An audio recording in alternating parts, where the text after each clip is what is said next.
Hey, Jason Tako here. Thank you so much for joining me. We're going to be doing this autumn woodland scene. This is from last autumn, of course. If you want to see the whole video, non-time lapse, I know some of you guys, you thank me, hey, that's awesome on my older videos for not doing the time lapse thing. But I am doing it now. But there's different reasons for that. But if you want to see this non-time lapse, it's only $5 a month. And I put out about 1 to 2 videos a month. It really helps me keep this going because, to be frankly honest, YouTube ad revenue is pretty pathetic. So anyway, check that out on Patreon. But I want to talk with you about what it really takes to become a good artist. You see a lot of these things out there like the secret of painting water, the secret of painting skies, clouds, things like that. And really, there are no secrets to becoming a better artist. It is work. It is hard work at times. I have to say that, and I don't want to lie to you. But also, you need to know what to aim for. I worked my tail off when I started, and I did it for years. Plein air painting, just like you see me doing here. I started out with a sketchbook, pencils, then I did pen and ink for a while to be non-forgiving. And then I switched to watercolors, even dabbled with acrylics a little bit. Me and acrylics did not get along very well. But anyway, I did it for a long time and I made some really good progress, and I wouldn't exchange that experience for the world.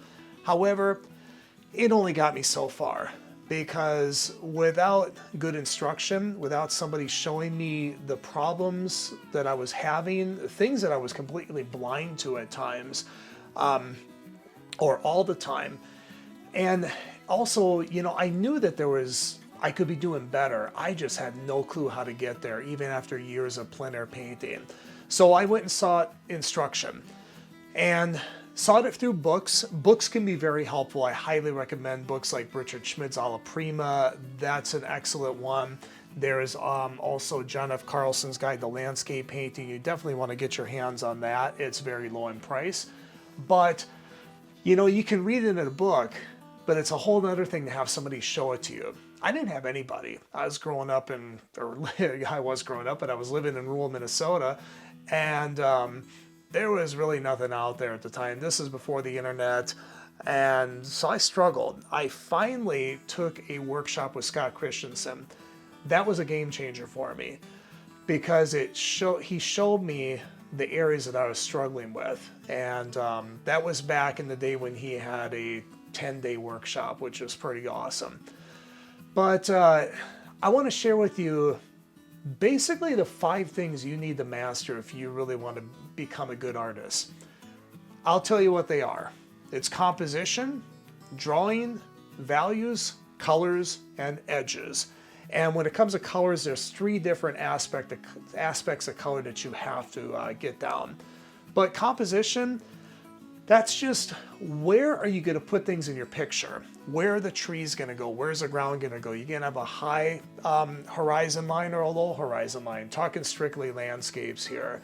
Are you going to make it more intimate, zoom in, or are you going to be more zoomed out? Where are you going to lead the eye? What is the painting going to be about? Is it going to be about the sky, about the trees, about, the water, the reflections, things like that? So that's kind of composition in a nutshell. There's a lot more to it than that, but I've just given you the Cliff Notes version here. The second thing is drawing. And a lot of people think that drawing is just something you do with a pencil. Drawing involves anything when you're making any kind of mark with anything on paper, canvas, whatever. And what drawing is in a nutshell is it's making something the correct shape, making that shape the correct size, in proportion to the shapes that are next to it, and sticking that shape in the right place on the canvas or on the paper. That is drawing. Richard Schmidt talked about in Alla Prima that drawing is the most scientific part of artwork, and I do tend to agree with him on that. It's the part that's the least forgiving. However, if you are doing landscapes, there's a lot more leeway than if you're doing like portraits and animals and things like that. You have to be a lot more precise and a lot better with your drawing in those things. Not to say that drawing is not important with landscapes, because it definitely is. The next thing is value. Value is just the lightness or darkness of a color. Now, I'm sure you've probably heard this before, seen this from other videos, other books you watch. It still can be very confusing because yellow, for instance, by its intrinsic nature, is a light value color. And of course, blue is a dark value color. But you can have dark yellows. I have them in this painting. The dark yellows in this are very neutralized. So when you darken a yellow to make it a lower value, you are by default neutralizing it as well. Same thing with blue, though you don't have to neutralize it quite as much to lighten it, thinking like sky blue, things like that. But that in a nutshell is value. Value is very, very important. And a lot of times when I see more beginning artists, usually the thing that they're struggling with the most is values. And they can be a bit mysterious, especially when you get into conserving values and things like that, which is ultra important for any painting to work out. Little mysterious, but very important. The next thing is color. And color has actually three aspects to it.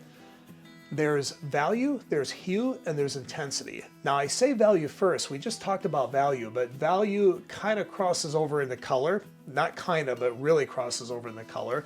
And it is arguably the most important aspect of color.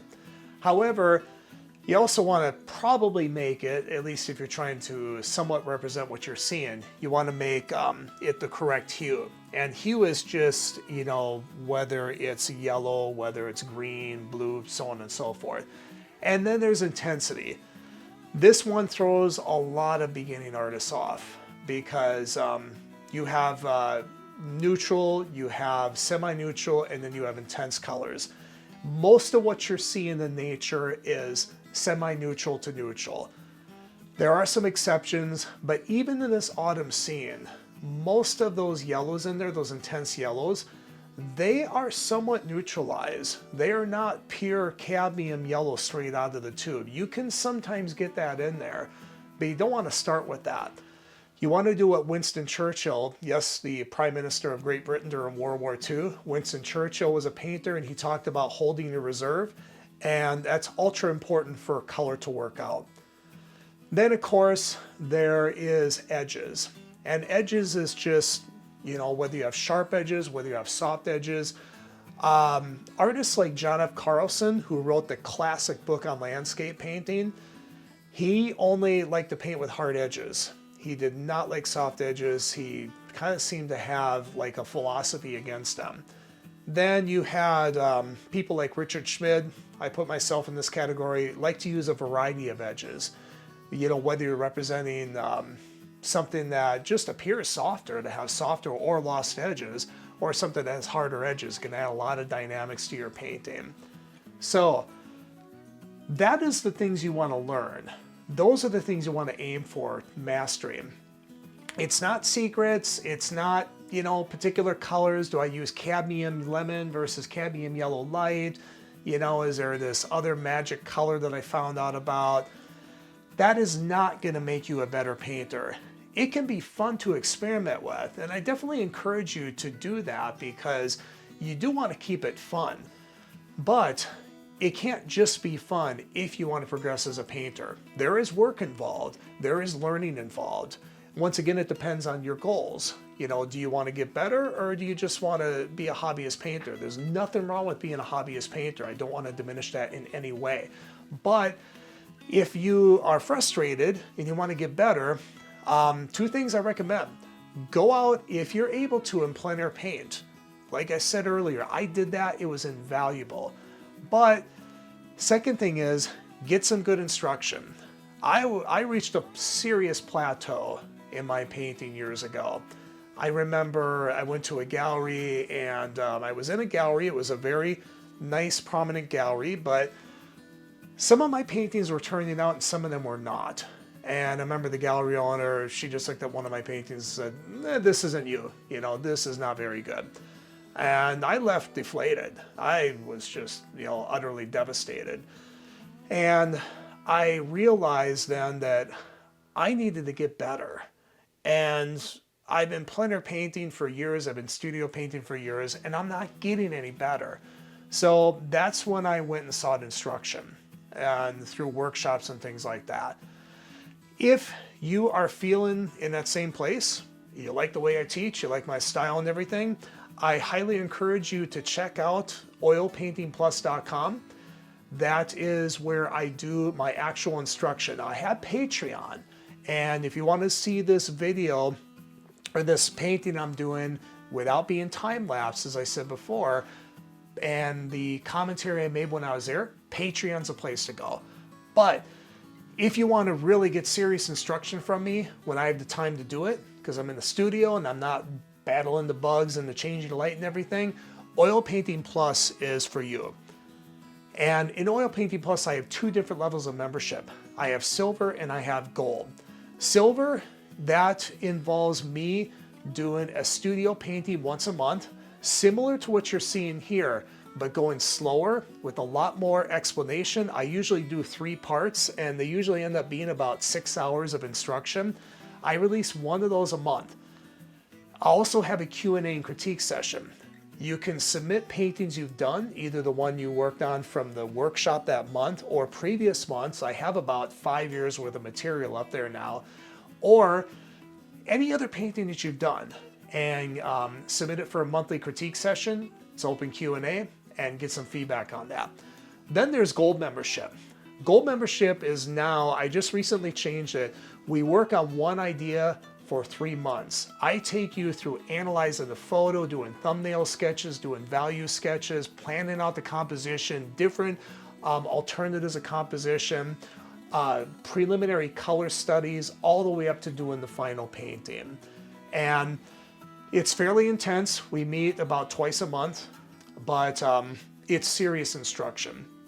So if you're interested in joining me for that, I would highly encourage you to check out oilpaintingplus.com.